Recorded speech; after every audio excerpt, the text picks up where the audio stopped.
Bien, bonjour à tous. Bienvenue au Festival des Deep Tech de Systématique pour 3 jours de webinaire sur 30 sujets liés à la Deep Tech. On se retrouve aujourd'hui pour parler de l'initiation au quantique. Je me présente rapidement, je suis Daniel Vert, donc le coordinateur du Hub Advanced Engineering and Computing. Et on vous a imaginé un programme de 3 webinaires. Donc aujourd'hui, initiation au quantique, demain, HPC au quantique, et enfin, après-demain, modélisation depuis les années 1930. Donc, quelques rappels pratiques. Il faut utiliser le chat pour échanger entre vous, et vous pouvez interroger les intervenants via l'onglet questions. Voilà, je vais laisser donc la parole à Myriam Benzaouia, qui va faire une mise en contexte et l'animation. Myriam, c'est à toi.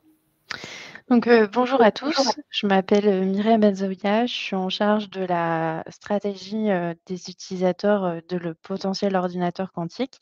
Donc, on identifie les use cases au sein de mon équipe qui s'appelle The Box, qui est une équipe de consulting au sein de la startup Alice et Bob. Donc, pour vous expliquer l'ordinateur quantique et comment ça fonctionne, on va passer déjà les premiers concepts clés qu'on a besoin. Donc, en informatique classique, on a besoin d'un élément porteur d'information, qu'on appelle le bit, qui contient une valeur possible, donc 0 ou 1. Ensuite, on a besoin d'opérations, donc on peut faire des opérations et, ou et non. Donc, par exemple, pour des opérations et, on a besoin que les 2 bits soient dans l'état 1 pour avoir une sortie 1. C'est-à-dire que les 2 états sont 1, donc on peut avoir un 1. C'est un exemple. Et une implémentation physique de ça, ça pourrait être un transistor. Donc c'est ce qu'on a aujourd'hui dans nos ordinateurs et nos téléphones. Maintenant, on a aussi besoin d'un processeur. Donc le processeur, il prend en entrée les données et des instructions, du coup, il les interprète, il les exécute et en sort un résultat de calcul, qu'on peut ensuite exploiter. Donc maintenant, si on prend cet élément d'information et on veut l'avoir dans le monde du quantique, on est obligé d'avoir un qubit, donc c'est un quantum bit. Donc un qubit peut être représenté comme étant une flèche vivant sur une sphère de blocs qu'on voit à l'écran. Et donc on a 2 pôles classiques, le 0 et le 1, et les autres points de la surface de la sphère correspondent donc à des superpositions quantiques de ces 2 pôles. Donc, on voit représenter à gauche, le qubit, dans sa sphère de blocs comme on vient de vous le présenter. Maintenant, si on veut faire des opérations comme, pour l'informatique classique, on a besoin, d'une rotation en fait, d'un état vers un autre. Donc par exemple, pour, les portes, NOT, on peut avoir la rotation d'un état, 0 vers un état 1. Et une implémentation physique, de ça, c'est par exemple, la puce d'Alice et Bob, mais aussi d'autres technologies qui sont développées, qui permettent d'avoir ce qubit, physique. Donc les autres technologies sont, par exemple les qubits de spin. Donc il y a une start-up en France qui s'appelle, Sequans, qui est, spin-off du CEA, qui travaille dessus. Sur les photons, il y a Xanadu au Canada et il y a, Candela en France. Par exemple, hein, il y en a plein d'autres, des startups, mais et pour les atomes, on a, Pascal et IonQ aux États-Unis, donc Pascal en France et IonQ aux États-Unis. Et pour les supraconducteurs, donc c'est la technologie qu'a choisie Alice et Bob et sur lequel aussi Google et Amazon travaillent. Donc c'est les 4 grandes catégories. Il y a aussi d'autres technologies en plus. Et donc, pour l'informatique quantique, quand on cherche à mesurer, la valeur de notre qubit, quand on fait cette mesure, on ne peut pas le faire directement parce que la mesure, elle va détruire l'état quantique qu'on a, et ça va donner un bit de classique aléatoire. Et donc soit, notre flèche comme on avait avant, elle va plus s'orienter vers le haut de la sphère, donc on va avoir plus de chances de mesurer la valeur 0. Soit elle va s'orienter plus vers le bas de la sphère, on aura plus de chances de mesurer un 1. Comment le calcul, quantique fonctionne? C'est si on prend un ordinateur classique avec une entrée donnée, par exemple un 1, on obtient une sortie, donnée. Pareil, si on change le type d'entrée, on obtient, pareil, un autre type d'entrée en sortie. Par contre, si on veut faire, ici une superposition d'entrées, on aura besoin d'un ordinateur quantique pour le faire, exploiter le parallélisme quantique. L'idée, c'est de pouvoir faire, plusieurs calculs simultanément avec ce processeur quantique.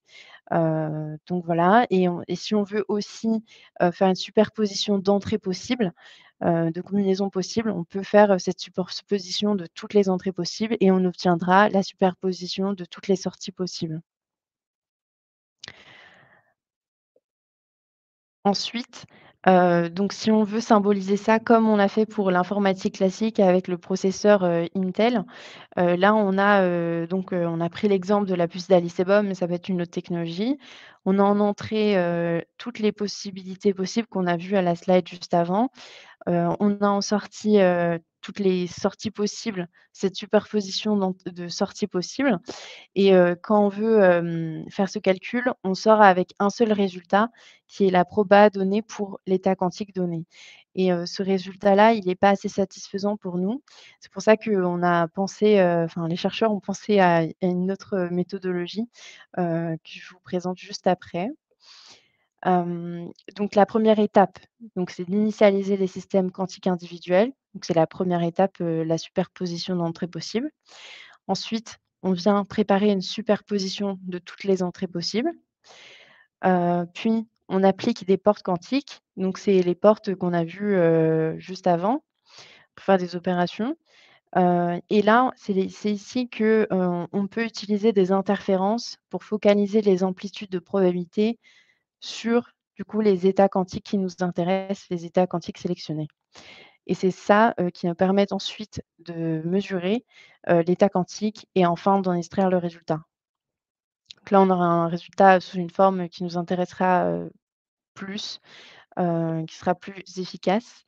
Hem, donc voilà et donc pour la partie, calcul quantique, quand on fait un calcul quantique, le bit qui est porteur d'information, le qubit, est sensible aux erreurs. Les erreurs, c'est, un changement de 0 vers un 1, ce qu'on a vu dans la sphère des blocs et il y avait aussi la dimension, horizontale de phase, donc un plus qui devient un moins ou inversement. Et donc ça s'appelle des erreurs de bit flip pour un 0 qui change un 1 et des erreurs de phase flip pour une erreur qui change de plus vers un moins. Et donc pour faire ça, les différentes startups, travaillent actuellement sur la correction d'erreurs. Alice et Bob a choisi, de corriger le bit flip, donc changer le 0 en 1 et pour ça, ils ont élaboré une architecture, hardware qui permet de corriger ça, juste en le montrant ici. Donc ça s'appelle, le 4 qubits. Si on prend l'exemple, de l'approche quantitative où on a besoin pour corriger ces 2 dimensions, donc on a 2 dimensions à corriger, la dimension de 0,1 et la dimension du plus/moins. On a besoin de 2 dimensions à corriger, donc par exemple 30 qubits dans un sens et 30 qubits dans l'autre sens. Avec la technologie d'Alice et Bob, on aura besoin que d'une seule dimension parce que on a éliminé l'erreur du bit flip et donc il nous reste juste, l'erreur du phase flip. Donc ça, c'est l'approche Alice et Bob. D'autres approches sont, de corriger, ces erreurs via des couches logicielles. Si on prend, un problème, donné, si on prend, le protocole de communication et de cryptographie qui est le RSA, qui est utilisé sur les sites web et sur les transactions bancaires, on voit qu'il y a un certain algorithme qui s'appelle l'algorithme de Shor qui peut, arriver à casser ce protocole. 2 études ont été faites. Une dit qu'on a besoin de 22 000, qubits physiques pour y arriver et l'autre, de 350 000, qubits de SHA. Donc la première étude, elle utilise, la technologie de Google et la deuxième étude, elle utilise la technologie de Alice et Bob, le 4 qubits.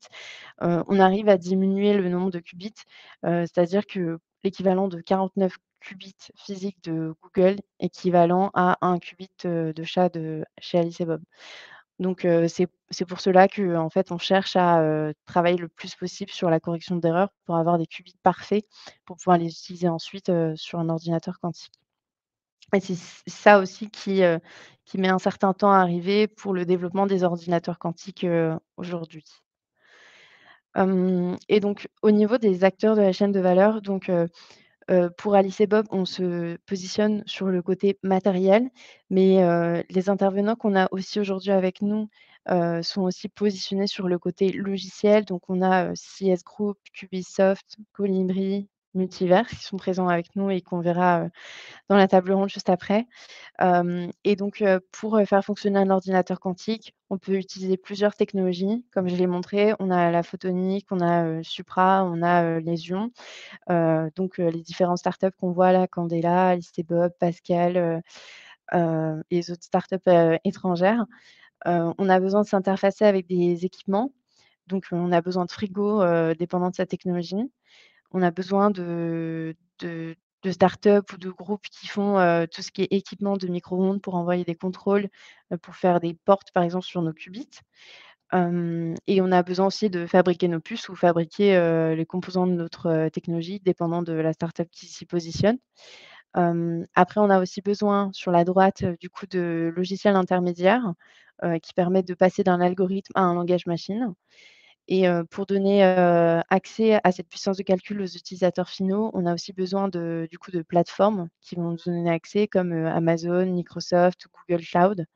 Et ça vient aussi s'interfacer avec, les acteurs du logiciel qu'on voit, aujourd'hui, qui vont pouvoir, créer des interfaces utilisateurs où les industriels vont pouvoir s'y connecter et faire tourner leurs calculs. Donc au niveau des secteurs, on a les secteurs de la pharma, on a le secteur de la finance, le secteur de l'énergie qui sont, aujourd'hui des clients et des potentiels utilisateurs de cette puissance de calcul. Et donc ce qui nous amène sur la question de quelles sont les applications, pour l'ordinateur quantique pour ces acteurs-là. Donc bien sûr, on va voir le détail des cas d'usage juste après en table ronde, mais pour vous donner une vue d'ensemble, on traite, principalement des problèmes complexes qui sont des problèmes, qui comportent de nombreuses variables, qui interagissent de manière assez compliquée. Et donc si on prend un exemple concret, c'est, quand on cherche à créer un nouveau médicament, on doit aussi, modéliser le comportement des atomes au sein d'une même molécule, sachant que les électrons interagissent entre eux et au sein de l'environnement. Donc c'est aussi un problème stratégique, qui prend du temps, qui demande un énorme investissement et qui a un taux de réussite assez faible. Donc c'est, pour ça aussi que ces industriels s'y intéressent. Si on peut accélérer le temps de calcul ou, diminuer et augmenter la précision, c'est intéressant pour eux. Et si on prend un autre problème, complexe, ça peut être dans la logistique où on cherche, à optimiser, le trajet d'un conteneur maritime, pour qu'il passe par tous les points d'intérêt et qu'il prenne le chemin le plus optimal pour l'entreprise. Donc, voilà un exemple, des problèmes qu'on peut répondre à avec l'ordinateur quantique. Donc aujourd'hui, on a des supercalculateurs et on essaye, aujourd'hui de voir comment, l'ordinateur quantique, peut remplacer, les supercalculateurs ou non sur certains use cases. Donc si on regarde, sur, la globale, l'idée globale, c'est, différentes industries qui sont touchées. Donc c'est, l'énergie, la pharmaceutique, la finance, les transporteurs, donc automobiles, aérospace avec notamment, ceux qui font aussi l'énergie, donc et aussi les télécommunications, la logistique. La logistique étant un secteur qui touche pas mal d'autres secteurs d'activité, on le verra juste après, qui ont différentes applications qui se recroisent. Par exemple, créer les nouvelles molécules ou accélérer, hem, les simulations, qu'on souhaite faire sur ordinateur, c'est aussi un secteur qui touche, pas mal de R&D, dans différentes industries. On a aussi des problèmes d'optimisation, optimisation, des véhicules, et optimisation des vols. Donc il y a différents acteurs qui sont.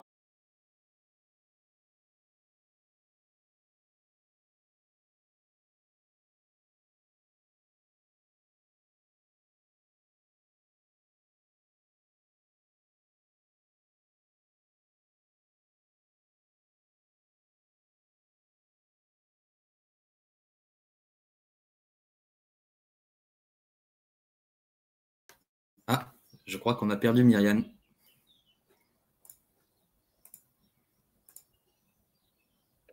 Ah, c'est bon. Est-ce que vous m'entendez? Oui, c'est bon, on t'entend bien. OK. Donc je ne sais pas ce que vous avez entendu, mais du coup, je voulais dire qu'il y avait l'histoire de plusieurs applications qu'on pouvait retrouver chez différents secteurs, comme la logistique.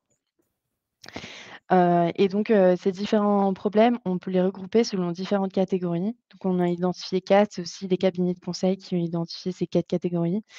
Donc c'est issu du BCG et aussi, de Alice et Bob pour, la forme. Mais, donc ces 4 catégories sont la simulation qu'on retrouve sur, beaucoup de centres de recherche, des simulations qui tournent et sur plusieurs jours, qui prennent pas mal de temps, l'optimisation, que ça soit à la fois,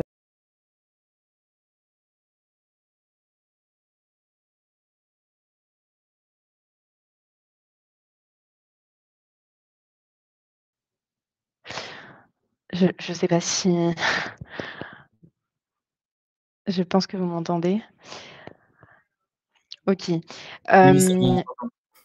Hem, heu, donc heu je parlais qu'il y avait l'optimisation de portefeuille. Il y a aussi le machine learning, qui peut être accéléré avec le quantum machine learning et il y a, tout ce qui est cryptographie qui aujourd'hui doit être mis à jour, au vu des attaques, potentielles avec, ce que j'ai montré, l'algorithme de Shor. Hem au niveau de ces applications, il y a certains, avantages potentiels qui ont été, identifiés. Le premier, c'est, le plus important pour, tous, je pense, c'est résoudre des problèmes insolubles aujourd'hui. C'est, le problème du voyageur de commerce. L'idée, c'est, de trouver le chemin idéal et de passer par, toutes les villes, nécessaires. On peut aussi le retrouver dans la logistique. On Je pense qu'on en parlera en table ronde. Aussi, le problème de, accélérer, la résolution, donc c'est le temps, la vitesse, qu'on met pour, faire tourner certaines simulations. Hem Améliorer aussi la précision du résultat. On voit que sur certains problèmes, on a certaines, approximations qui doivent être faites et des réductions et si on fait pas ces approximations, on pourra avoir des résultats plus précis. Donc c'est, aussi indispensable pour certaines industries et éventuellement aussi réduire la consommation énergétique. Je sais qu'il y a, une initiative, de Olivier Ezrati et Alexia Ofebre à Singapour, sur, la réduction de la consommation énergétique, via les ordinateurs quantiques pour voir, comment on peut être plus efficace que des baies de supercalculateurs. Donc voilà. Donc maintenant, je ne sais pas s'il y a des moments qu'on sautait, on pourra les reprendre, en question, dans la table ronde. Donc j'invite à monter sur scène, Michel, Laurent, Olivier et Magis pour qu'on passe aux questions.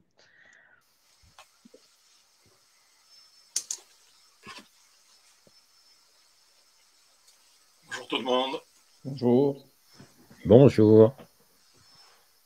Alors, la première question, ça va être, est-ce que vous pouvez vous présenter et dire ce que fait votre entreprise, dans le monde du logiciel quantique? Donc, Michel, pour commencer.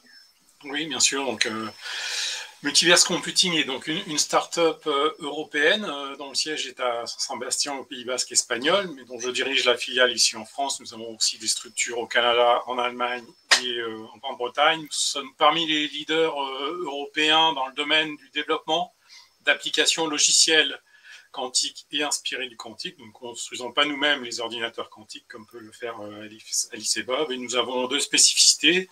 Justement, c'est que nous ne sommes pas dépendants d'une technologie, nous travaillons avec la plupart des constructeurs d'ordinateurs quantiques.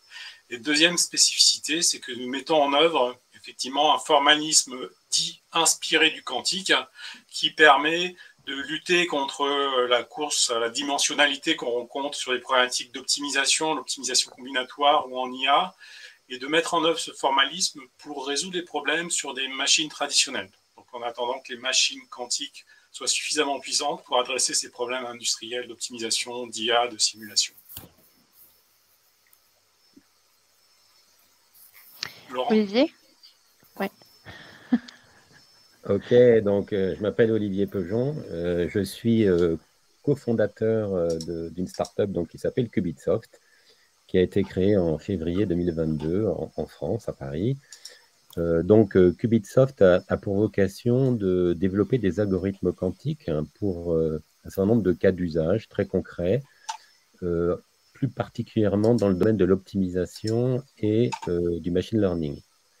On a une approche assez pragmatique, on va dire, qui part du cas d'usage métier, et on cherche à comprendre avec le client quelle est la manière d'apporter de la valeur en utilisant des technologies quantiques sans dogme, un petit peu dans l'approche aussi évoquée à l'instant par Michel, c'est-à-dire en utilisant non seulement à terme des ordinateurs quantiques dits universels, mais aussi des technologies intermédiaires, qu'elles soient algorithmiques, avec des techniques qu'on appelle d'inspiration quantique, ou qu'elles soient du type recuit quantique, qui permet d'ores et déjà de traiter certains problèmes d'optimisation avec des bons niveaux de résultats. Voilà. Laurent? Bonjour, donc Laurent Guiraud, cofondateur de Colibri TD. Alors nous, aujourd'hui, l'idée, c'est de construire une plateforme qui va permettre effectivement d'aller directement au cas d'usage. Le second étage, c'est la partie algorithmique qui est importante. Nous, on s'est spécialisé aujourd'hui dans le pur quantique sur la résolution des équations différentielles, puisque il y a une réelle problématique d'exponentialité de ce type de résolution. La méthode des éléments finis croît très vite en fonction de la taille de la grille. Donc l'idée du quantique, c'est de résoudre ce problème. Et troisième axe, c'est de résoudre ce problème sur les ordinateurs existants dans l'ère actuelle qui est très bruitée. Donc notre combat, qui est un peu partagé et très partagé avec celui d'Alice et Bob, c'est de combattre le bruit pour pouvoir faire fonctionner les algorithmes avec un nombre raisonnable de qubits sur des machines existantes. Voilà pourquoi notre équipe travaille aujourd'hui. Et on a plus un focus aéronautique et défense aujourd'hui en termes de verticaux.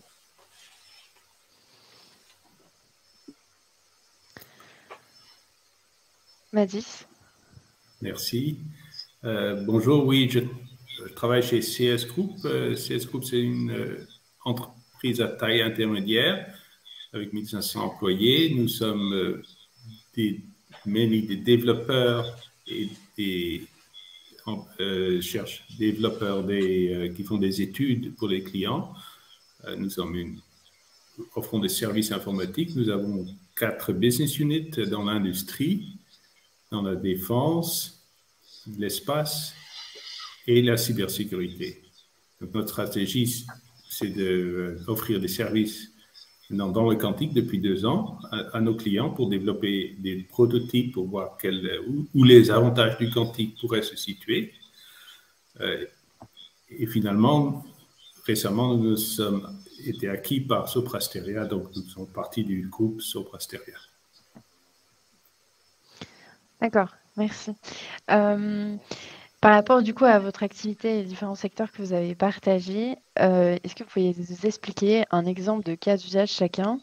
Et je pense qu'on peut commencer par Olivier. Alors, un exemple de cas d'usage dans le machine learning. Je travaille avec une société d'assurance qui s'appelle la Matmut. Je peux la citer parce qu'elle m'a autorisé à le faire, bien évidemment. C'est un cas d'usage très concret qui consiste à travailler sur le pricing de l'assurance automobile. Dans le processus actuel, il y a un calcul intermédiaire qui fabrique une matrice avec des niveaux de risque, des classes de risque par véhicule, en fait. Et le client est moyennement satisfait, on va dire, de la manière dont c'est traité aujourd'hui, et le client se demande si on ne peut pas faire mieux avec du quantum machine learning, et c'est ce qu'on essaye de faire. Donc, c'est un cas d'usage qui est dans la catégorie, en termes de création de valeur, précision des résultats. On ne cherche pas à aller plus vite, on ne cherche pas à traiter forcément plus de données, on cherche simplement à avoir des résultats plus pertinents, plus de finesse dans les classes de risque, plus de stabilité des classes de risque au fur et à mesure que cette matrice change, parce que vous imaginez bien que les véhicules, il y en a tous les jours annoncés de nouveaux, donc il y a un problème de stabilité et il y a un problème d'explicabilité aussi pour l'assureur, puisque c'est important de pouvoir expliquer pourquoi on a un prix d'une assurance automobile à tel niveau ou tel autre. Voilà, donc un cas très concret. J'ajouterai un point important que je n'ai pas précisé dans l'introduction. Les algorithmes qu'on va fabriquer, un peu comme l'a expliqué Laurent, notre ambition, c'est de les faire tourner sur une plateforme et de les proposer dans un modèle as a service à nos clients, dans la mesure où, typiquement, en ce cas-là, le client ne va pas lui-même exécuter ses programmes sur des ordinateurs quantiques. D'abord, ils sont difficilement accessibles, il y a une certaine complexité sous-jacente. Donc, le but de ces plateformes, le but de ces sociétés qu'on représente aujourd'hui, c'est aussi de simplifier l'accès au quantum computing à travers ces approches d'algorithmes.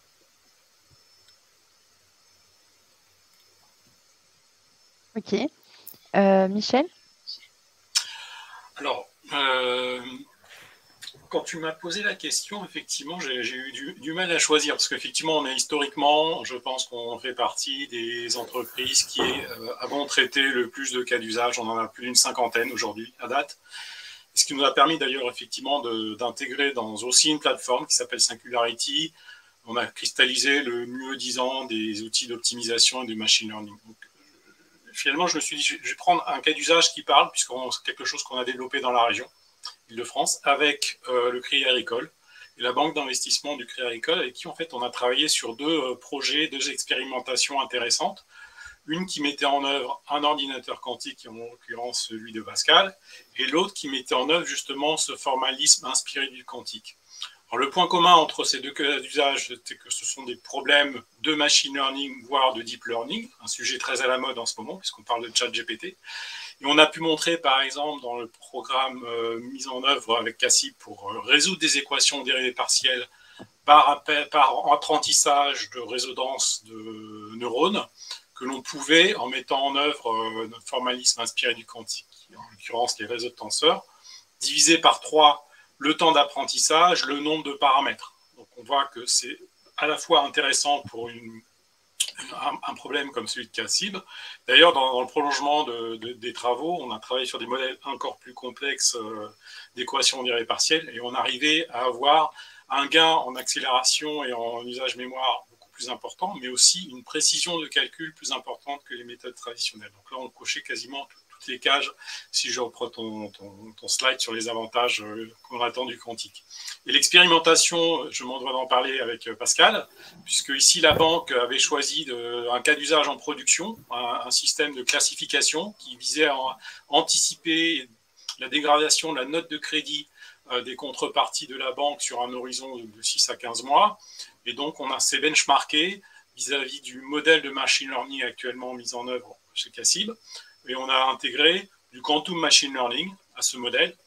Et on a pu montrer comment, à très, très court horizon, a priori, en extrapolant les performances de la machine de Pascal sur lequel on avait mis notre formalisation du problème, on pouvait s'attendre, d'ici quelques mois, à atteindre les performances du modèle de machine learning de Cassib. Donc, très encourageant sur ces deux expériences que je tenais à partager avec vous. Laurent? Alors nous, on a un cas d'usage qui a été annoncé en partenariat avec l'ONERA, Eviden et l'Agence Innovation Défense, hein, donc c'est public, une annonce de presse, qui est sur la combustion.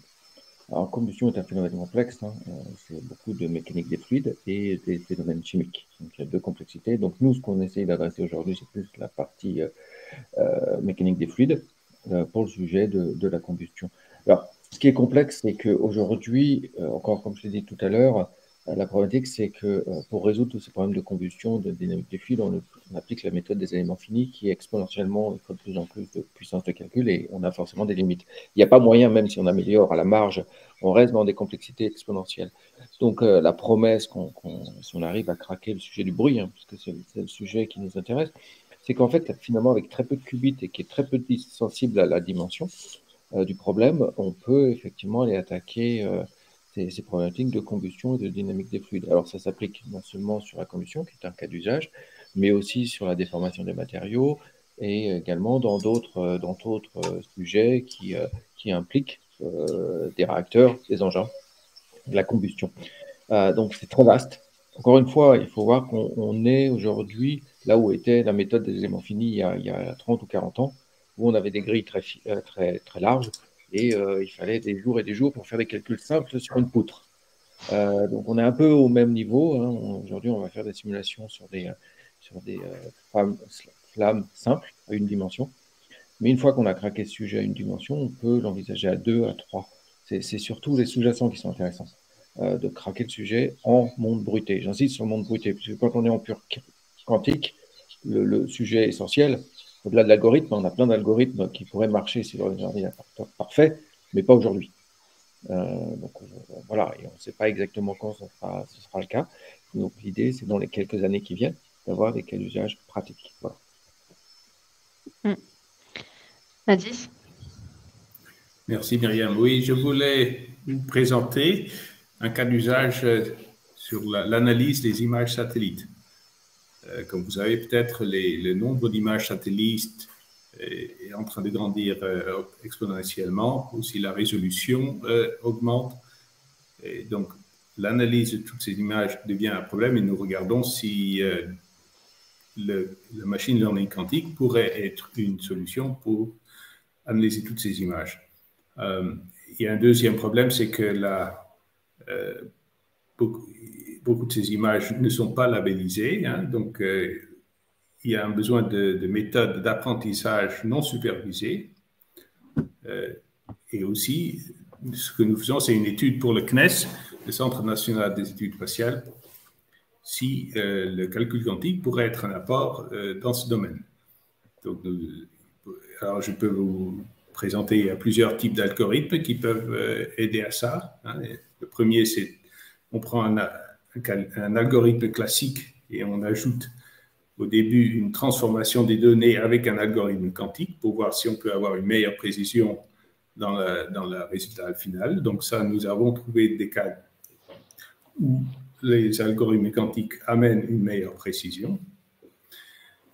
Et un autre, mais si nous voulons aller vers le speed-up quantique, donc une amélioration du temps de calcul, donc il faudrait avoir l'algorithme entier sur une machine quantique.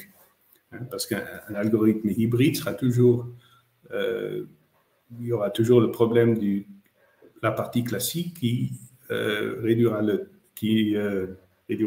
performance de l'algorithme. Donc, pour avoir tout l'algorithme sur une machine quantique, on peut penser par exemple à un quantum walk, où on mappe l'image sur un graphe, et après on va chercher avec un walk pour segmenter les différentes parties de l'image. Donc ça, c'est des types d'algorithmes que nous investiguons en ce moment. Donc il y en a quelques-uns qui ont déjà trouvé, avec lesquels nous avons une meilleure précision. Mais le quantum speed-up, ça, c'est encore un problème ouvert. Donc, juste pour donner un peu de flavor du calcul quantique, j'espère que ça pourra aider pour trouver des solutions à vos problèmes. Merci. Très bien, merci. Et du coup, je peux peut-être poser la question à Michel, mais comment envisagez-vous de mesurer la valeur ajoutée d'utiliser l'informatique quantique par rapport à l'informatique classique? C'est une question très importante, effectivement. Comment mesurer l'apport d'une méthode quantique par rapport à des méthodes traditionnelles qui bénéficient de plusieurs décennies de progrès, qui sont parfois dans une impasse, mais être au courant de l'état de l'art, de ces différentes technologies d'optimisation, d'heuristique par exemple, ou méta-heuristique, c'est quelque chose de compliqué. D'ailleurs, c'est un projet qui vient d'être lancé dans le cadre du plan national quantique, drivé, je crois, par Thales, par Eviden, sur le benchmarking des machines quantiques sur des problèmes, par exemple, d'optimisation ou d'IA, d'avoir quelque chose d'indépendant. Donc évidemment, nous, à titre individuel, jusqu'à présent, ce que nous faisions, c'était regarder l'accroissement dans la vitesse d'entraînement, la qualité des résultats d'optimisation, se comparer à ce qui existait soit dans l'entreprise, parfois c'était des modèles assez sophistiqués, soit par rapport à des optimiseurs du commerce bien réputés comme étant soit très rapides, soit très précis.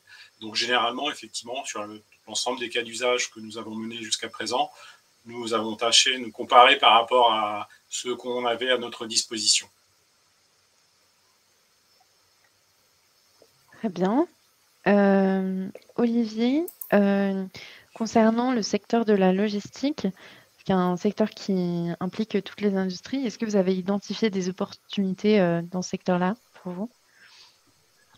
Alors, la réponse est oui, évidemment. Comme tu le disais tout à l'heure, la logistique est un sujet où les sous-jacents algorithmiques sont sont sur des problèmes à forte combinatoire en général. Donc, des candidats, on va dire, assez naturels pour le quantum.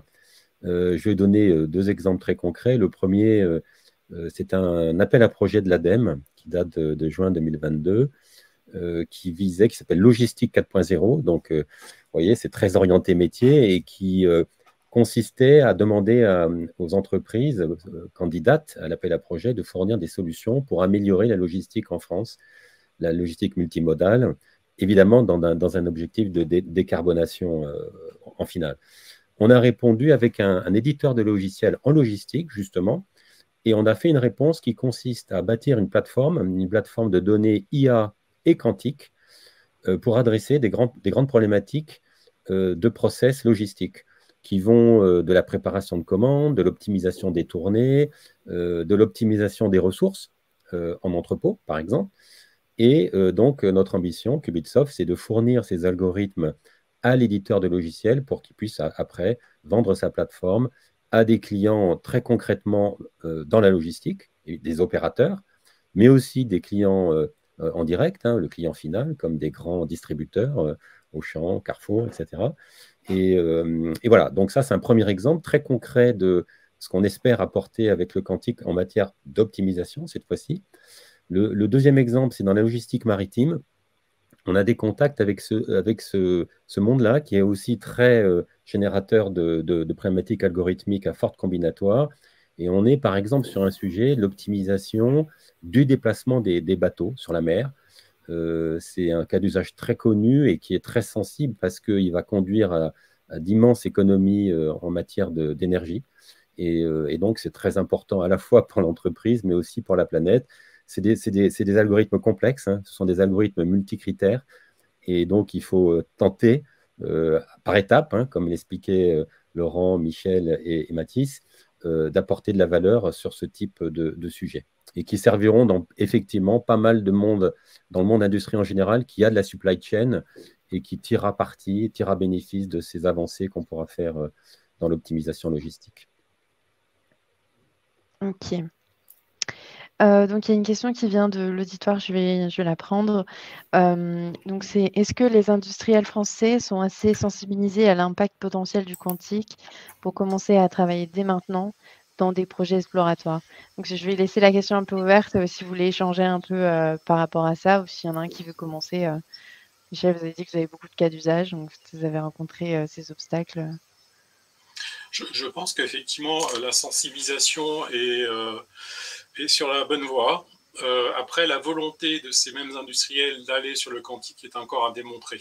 Je pense que l'écosystème français n'est pas forcément un des écosystèmes qui fait partie, des entreprises ne font pas partie des early adopters de tout ce qui est deep tech. On est plutôt dans l'attentisme d'une façon générale.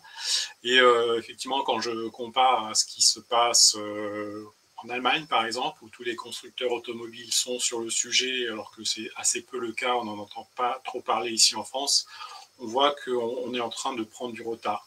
Un autre aspect qui est assez différent de l'Allemagne ou de UK ou d'autres pays, c'est le tissu industriel français est très orienté sur le retail, sur les marques de luxe. Le CAC est représenté, le LVMH représente 17% du CAC.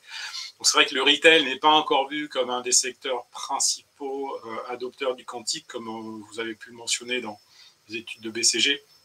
Donc c'est une question qui fait que quelque part on prend du retard. Heureusement, on a la capacité ici en région Île-de-France, avec le pacte quantique, d'initier les actions des industriels grâce au financement partiel de la région qui permet effectivement à un industriel de s'associer à un ensemble de startups pour commencer leur voyage exploratoire. Et ça peut être une aide financière qui déclenche un intérêt matériel de l'industriel. Effectivement. Est-ce que vous voulez dire quelque chose, Laurent, Olivier, Mathis? Clairement, il y a un intérêt, parce que le projet de l'AID, c'est quand même un projet significatif. Il y a aussi des acteurs comme Eviden qui poussent beaucoup dans le HPC, le GENSI aussi, avec tous les acteurs qui gravitent autour du GENSI, le CERFAX, je ne vais pas tous les citer, il y a Jülich aussi en Allemagne, donc, qui fait partie de EuroHPC. Donc, je dirais que les industriels vont être entraînés par une vague.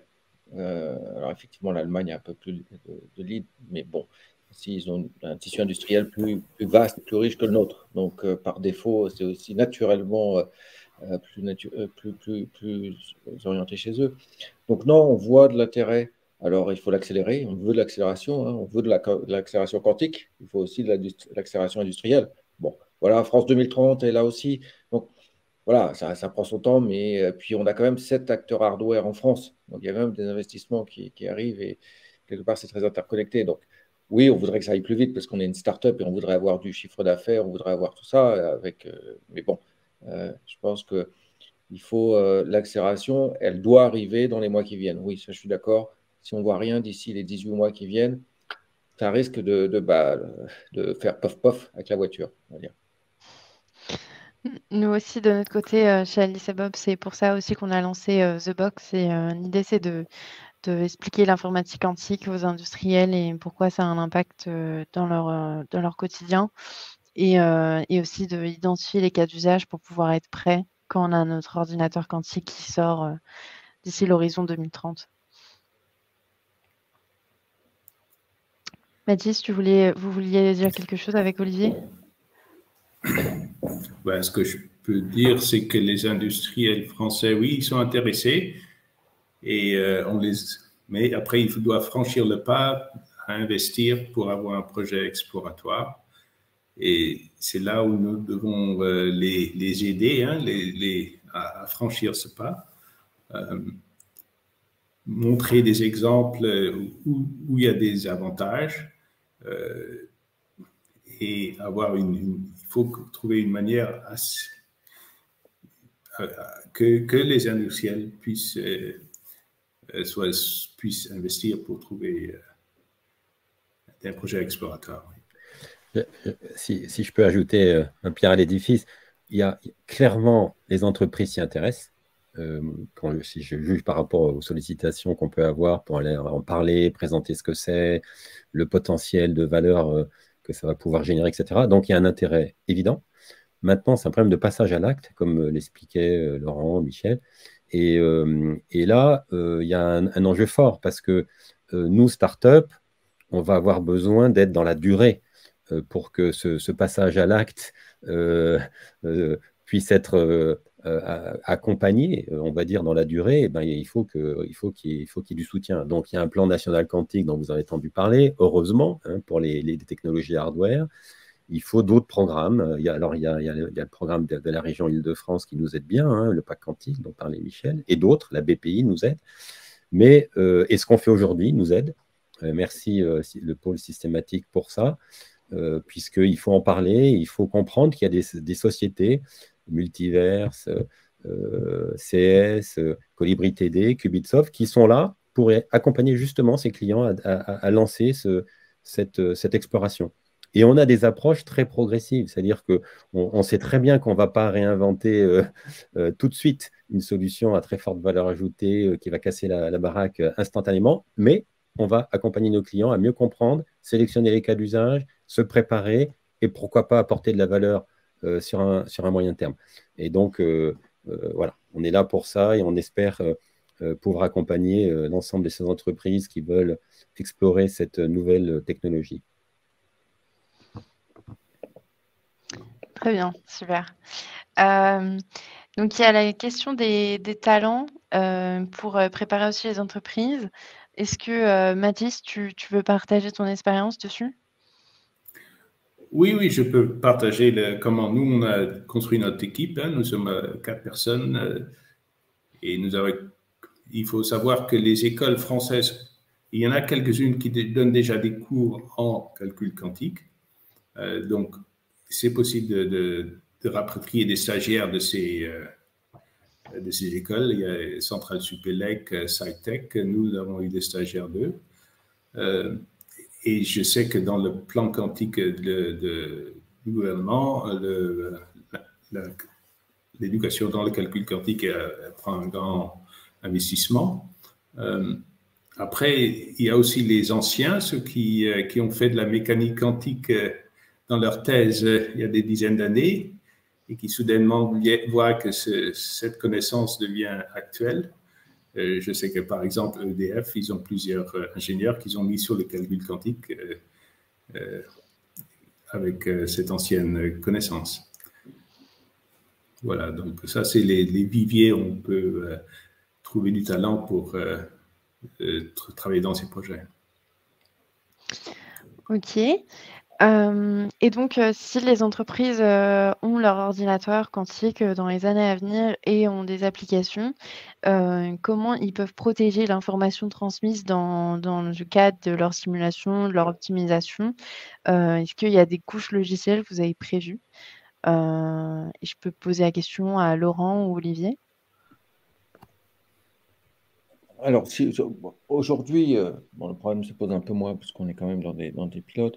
Mais il y a deux choses. Il y a les techniques traditionnelles de protection du cloud et ça, il faut aussi les maîtriser, hein. Il faut être aussi au niveau parce qu'il faut bien savoir qu'on contrôle un ordinateur quantique par des ordinateurs classiques. Donc, l'essentiel de l'information va transiter par du classique. Peu de gens auront des ordinateurs quantiques chez eux. C'est clair que si on en installe un chez soi, au bout de 2 mois, il est déjà obsolète, donc ce n'est pas trop l'intérêt. Donc, à part des acteurs, des grands acteurs régaliens. Bon, sinon, la plupart des gens ne l'auront pas chez eux. Donc, bien maîtriser les technologies existantes de chiffrage et autres, de classification d'informations. Et après, effectivement, l'avantage de la technologie quantique, c'est qu'il y a des stages quantiques. Et donc, à un moment, l'information, si on y touche, on la perturbe. Donc, au final, le calcul est perturbé. Alors, comme on le fait dans le classique, parfois, il y a des clients qui lancent plusieurs calculs. On ne sait pas vraiment lequel est le bon à la fin. Donc, ça, c'est aussi une stratégie. Donc, il y a des stratégies qui existent. Et il y avait même en 2018 un article d'une chercheuse, je ne me souviens plus de son nom, qui avait déjà parlé de la communication, calcul quantique anonyme, ou quelque chose comme ça. Donc, non, il y a des méthodologies. Je ne suis pas très inquiet, comme je ne suis pas dans le classique, si on sait de quoi on parle. Pas inquiet dans le quantique non plus. Voilà. Je pense que Laurent, tu mentionnais les travaux d'Elam Kashefi. Voilà, merci. Et de VeriCloud qui est absent aujourd'hui, mais qui travaille effectivement sur ce qu'on appelle le blind quantum computation, donc la capacité de garder le secret des données et de faire en sorte que personne sur la chaîne qui intercepte le message soit capable de comprendre de quoi il s'agit. Donc le blind quantum computing, effectivement, il y a des chercheurs, c'est un axe de recherche assez important sur lequel certaines startups comme VeriCloud travaillent et est très bien positionnées. Et j'ajouterais que le calcul quantique est peu générateur d'échanges de données en réalité, puisqu'on va travailler sur un algorithme in fine qui va tourner sur l'ordinateur quantique, qui est une matrice, une grosse matrice de données complètement impossible à digérer. Et donc, c'est relativement facile de la protéger avec des algorithmes existants dès aujourd'hui, qui sont en train d'être certifiés d'ailleurs post-quantique. Et donc, je ne suis pas du tout inquiet, quand bien même ces ordinateurs quantiques seront dans le cloud, sur notre capacité à les sécuriser. Ça ne sera pas un problème, je pense. Ok. Et concernant les conseils que vous pourriez donner soit aux personnes qui sont avec nous aujourd'hui, soit aux entreprises qui voudraient se lancer dans une exploration du quantique, est-ce que vous en avez certains en tête ou des actions à faire, à prendre à l'issue de ce webinaire?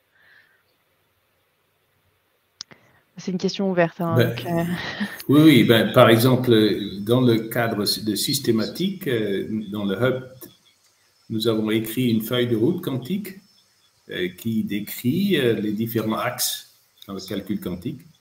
Donc, je vous invite à lire cette feuille de route pour avoir plus de background sur le sujet.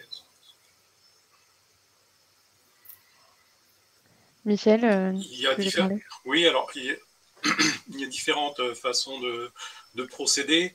Je pourrais citer par expérience ce qui s'est passé pour 2 acteurs majeurs français qui commencent à s'intéresser au quantique et qui sont rentrés dans le quantique par l'intermédiaire de hackathons. Philippe sur le chat parlait des hackathons organisés par le GENSI, par le groupe Quantix, ici à BCG en Ile-de-France, mais il y a des hackathons quantiques qui sont maintenant organisés dans différentes régions. Et on a vu des acteurs comme L'Oréal, comme LVMH commencer à s'intéresser en apportant un sujet industriel, en voyant ce que les étudiants pendant le week-end du hackathon pouvaient délivrer. Et il y a des histoires assez intéressantes issues du résultat du hackathon qui ont fait que l'industriel a eu une preuve d'un résultat plutôt tangible et a commencé son chemin exploratoire par désigner un sponsor du projet quantique qui va travailler un petit peu tout seul pendant un certain temps, identifier les problématiques. Donc il faut inventorier les cas d'usage potentiels, les classifier. Est-ce que c'est de l'IA? Est-ce que c'est de l'optimisation? Est-ce que c'est aujourd'hui un bottleneck dans mon processus en termes de temps de calcul, par exemple, où la précision n'est pas suffisante, afin de prioriser ces différents cas d'usage. Et ensuite, se faire accompagner par des entreprises de toute taille, en privilégiant évidemment les startups françaises, mais ensuite, éventuellement, de développer en interne une compétence, mais ça peut se faire dans un second temps. Donc, je pense que la stratégie, c'est vraiment commencer petit, et commencer, et ensuite trouver les bons accompagnants pour poursuivre un cas d'usage ou 2 cas d'usage, comme l'a fait Cassib en France en désignant 2 cas d'usage. Et voilà, c'est un projet qui ont duré 1 an et demi, mais c'est une phase nécessaire. Ce qui est important, effectivement, les industriels doivent commencer parce que la phase d'apprentissage est assez longue. Hein. On parle de 6-12 mois. Il faut recruter les équipes aussi. On a parlé des talents. Ça va être compliqué de trouver les bons talents. Donc, voilà ce que je pourrais ajouter. Et moi, pour ajouter un autre point, je pense que c'est vraiment important que les entreprises commencent à regarder, même sous un angle, et surtout, je dirais même, sous un angle cas d'usage. Parce que bon, la technologie sous-jacente, elle est complexe. On ne va pas se le cacher. Okay, mais ce n'est pas ça le sujet pour eux pour le moment. Le sujet, c'est de comprendre quel type de processus business vont être éligibles et de commencer à regarder. Nous, on travaille, là, je parlais de la Matmut tout à l'heure, avec les équipes des data scientists. Ils sont super intéressés de comprendre comment ça marche parce qu'ils projettent des cas d'usage. Et c'est intéressant que l'entreprise prenne du temps à se projeter sur les futurs cas d'usage parce que la disruption, elle va arriver vite quand la technologie va être mature.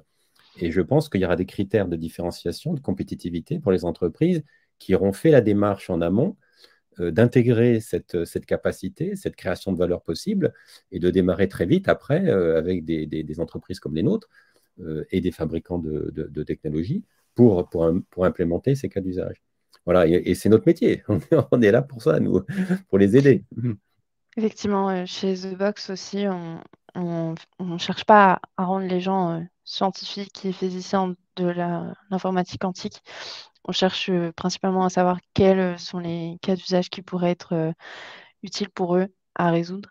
Et ça se passe sous forme de workshop où on identifie et on parle avec les experts qui ont les mains quotidiennement dans leur simulation pour voir quelles sont leurs limitations actuelles et si on voit un avantage à travailler sur ce sujet-là avec un ordinateur quantique. On a une question. Alors, laissez-moi juste. Quelles sont vos stratégies pour assurer une parité de genre dans le quantique? Laurent? Oui, alors aujourd'hui, Colibri TD, on a la chance, on est à parité. Alors, je ne sais pas si c'est une chance ou pas une chance, bon, peu importe, mais aujourd'hui, et c'est vrai que notre stratégie, elle est double. On va chercher les talents dans le monde entier. On ne se limite pas. On va pas forcément, nos offres d'emploi, alors ça rend un peu les choix difficiles parfois, ne sont pas forcément très ciblés. Alors effectivement, il faut avoir fait de l'algèbre linéaire, pas forcément un doctorat, on recrute aussi au niveau master, il y a de très bons masters, mais il faut pouvoir ouvrir à des profils qui ne sont pas directement liés. Alors, il y a quand même un fond, mais il faut être créatif en termes de profils qu'on peut recruter pour quelque part aller chercher des talents qu'on n'irait pas forcément chercher. Mais on ne peut pas résoudre le problème actuel qui est en France, 15% dans les sciences dures, hein, 15% sont des femmes. Donc ça, on va pas, j'ai pas de baguette magique. Donc voilà, mais il y a effectivement, c'est créatif sur les profils et une ouverture au monde. Alors le quantique est de toute façon très ouvert au monde, mais encore plus sur ce sujet-là.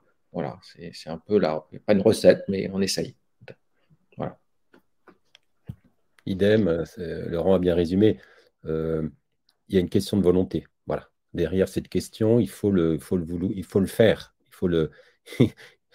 Comme il y a un déficit statistique, hein, c'est la réalité de femmes docteurs dans ce domaine-là, il faut donc s'atteler, puisqu'on le souhaite, hein, c'est très riche d'un point de vue. Moi, j'ai des femmes dans mon équipe qui sont incroyables, comme Laurent. Et donc, c'est une question de volonté. Et en fait, il faut l'inscrire dans sa stratégie d'entreprise et se dire on va l'organiser. Voilà. C'est la méthode. Ok. C'est vrai qu'on aimerait bien avoir encore plus de femmes. Nous, on en a déjà pas mal aussi chez Alice et Bob. Au niveau, donc on a une question qui parle de, les ordinateurs quantiques ont besoin d'être refroidis à très basse température pour fonctionner. Alors ça dépend des technologies, c'est le cas pour le supraconducteur, et c'est envisageable à l'avenir dans le cas d'un développement de plusieurs ordinateurs quantiques où il y a d'autres solutions envisagées. Donc je pense que du coup, vu qu'il y a d'autres technologies, on n'a pas forcément, je sais que pour le photonique, ils peuvent presque travailler à température ambiante.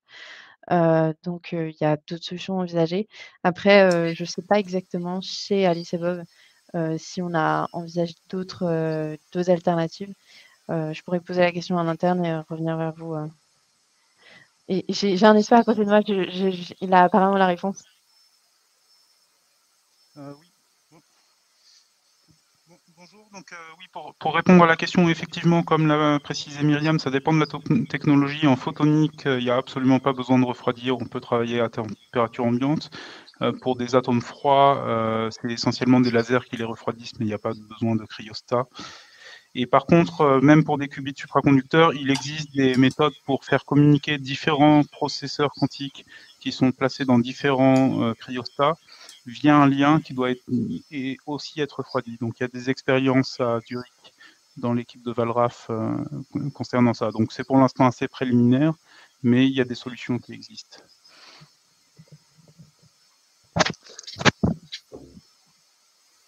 Merci. Donc au niveau des questions, je vois pas d'autres questions, mais si vous en avez, n'hésitez pas à les poser dans le chat et sinon, on est presque vers la fin. Peut-être on peut rajouter, Myriam, que sur le matériel, on ne sait pas à l'avenir quel type de plateforme existera, et peut-être il en existera plusieurs. Suivant les besoins, on aura du photonique, on aura du supraconducteur, on aura des simulateurs analogiques à base d'atomes froids. Chacun étant peut-être plus ou moins spécialisé sur l'optimisation. Exactement, oui. Nous, ça serait plus sur la simulation, si je ne me trompe pas, mais on a certaines technologies sont plus ciblées sur certaines applications. Olivier Zrati aussi l'explique très bien dans son livre, où il y a un tableau qui mentionne chaque type de technologie avec les applications. Mais il faut rajouter que la partie technologie, elle est très, très, très importante évidemment, mais la grande majorité des entreprises ne feront pas l'acquisition d'ordinateurs quantiques pour les mettre dans leur data center. D'ailleurs, elles n'en ont plus de data center, elles n'en ont plus ou pratiquement plus, sauf les très, très, très grandes et encore. Donc le sujet, il est industriel, ça clairement. Il est industriel pour les fabricants, c'est compliqué, etc. En revanche, pour le end-user, il va acheter l'énergie quantique dans le cloud via des plateformes comme les nôtres ou directement, pourquoi pas. Et donc, ce ne sera pas un problème du moment que le coût sera correct et que le coût que le système soit éco-responsable. Ça, c'est un autre sujet. Mais voilà, donc pour l'utilisateur, l'entreprise, normal, standard, il n'y aura pas vraiment de sujet là-dessus.